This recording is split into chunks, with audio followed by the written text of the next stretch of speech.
Bonjour et bienvenue. Aujourd'hui, on va plonger au cœur d'un sujet essentiel en machine learning, comprendre pourquoi un modèle ne performe pas comme prévu, et surtout, comment le diagnostiquer pour l'améliorer. On va partir d'un scénario, un grand classique, et c'est super frustrant. On a entraîné un modèle, il a l'air nickel, les performances sont au top, et puis, dès qu'on lui donne des données qu'il n'a jamais vues, c'est la catastrophe. Alors pourquoi ? En fait, tout est une question d'équilibre. Un équilibre très subtil entre deux concepts clés, le biais et la variance. Une fois qu'on a compris ça, on passe du tâtonnement à une méthode bien plus rigoureuse pour améliorer nos modèles. Alors, c'est quoi exactement ce biais et cette variance ? Pour bien comprendre, on va décortiquer ensemble les racines du problème de la mauvaise performance d'un modèle. D'abord, le biais.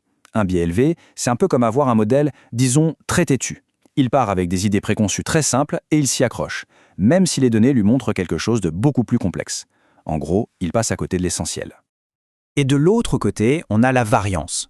Une variance élevée, c'est l'inverse. C'est un modèle hypersensible, presque paranoïaque. Il va tellement coller aux données d'entraînement qu'il va même apprendre le bruit, les petites imperfections, les trucs qui ne veulent rien dire. Il est incapable de prendre du recul.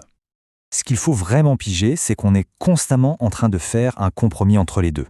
On ne peut pas réduire l'un à zéro sans faire exploser l'autre. C'est exactement ça, le fameux dilemme biais-variance.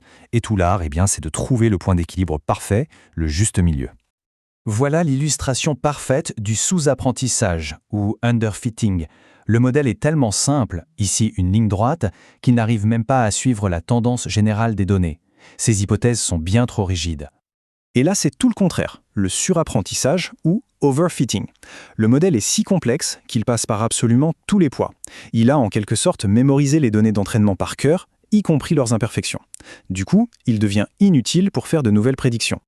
Et voilà ce qu'on cherche à atteindre, ce juste milieu. Un modèle qui est assez souple pour capter la vraie tendance dans les données, mais pas trop pour ne pas se laisser distraire par le bruit. C'est ça, un modèle qui généralise bien. Bon, ok, sur un graphique en 2D comme ça, c'est facile à voir. Mais dans la vraie vie, on travaille avec des modèles qui ont des centaines, voire des milliers de dimensions. Là, impossible de faire un petit dessin. Alors comment on fait ? Comment on peut voir ce qui se passe ? Eh bien, il nous faut des outils de diagnostic. Et justement, on a une boîte à outils pour ça. Il y a notamment deux types de courbes qui sont incroyablement utiles pour regarder à l'intérieur du modèle et comprendre s'il penche trop du côté du biais ou trop du côté de la variance.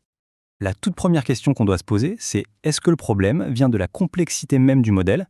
Est-il fondamentalement trop simple pour la tâche ou au contraire beaucoup trop compliqué ? Pour y répondre, notre premier outil, c'est la courbe de validation. Le principe est simple. On fait varier un réglage du modèle, un hyperparamètre, typiquement quelque chose qui contrôle sa complexité, et on observe comment sa performance évolue, à la fois sur les données d'entraînement et sur des données de validation.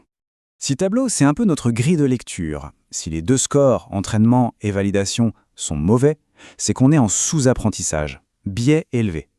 Si le score d'entraînement est excellent, mais celui de validation est mauvais, là, c'est le signe typique du surapprentissage, variance élevée.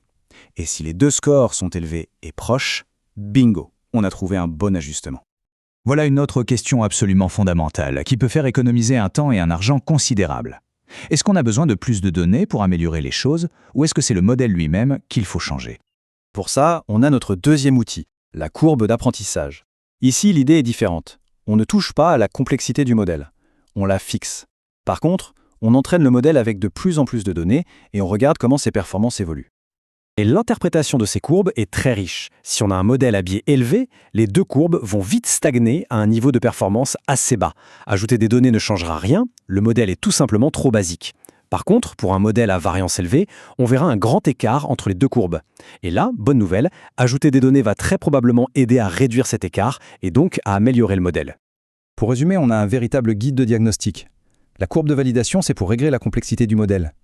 La courbe d'apprentissage, c'est pour savoir si on a besoin de plus de données. Si le biais est élevé, il faut un modèle plus complexe. Si la variance est élevée, il faut plus de données, ou alors un modèle plus simple. C'est aussi simple que ça. On passe vraiment de l'artisanat à une démarche scientifique. Finalement, en utilisant ces courbes, on arrête de naviguer à vue. On se met à l'écoute de ce que le modèle nous dit. Et une mauvaise performance n'est plus une fatalité, mais devient un indice précieux, une piste claire pour savoir exactement quoi faire ensuite.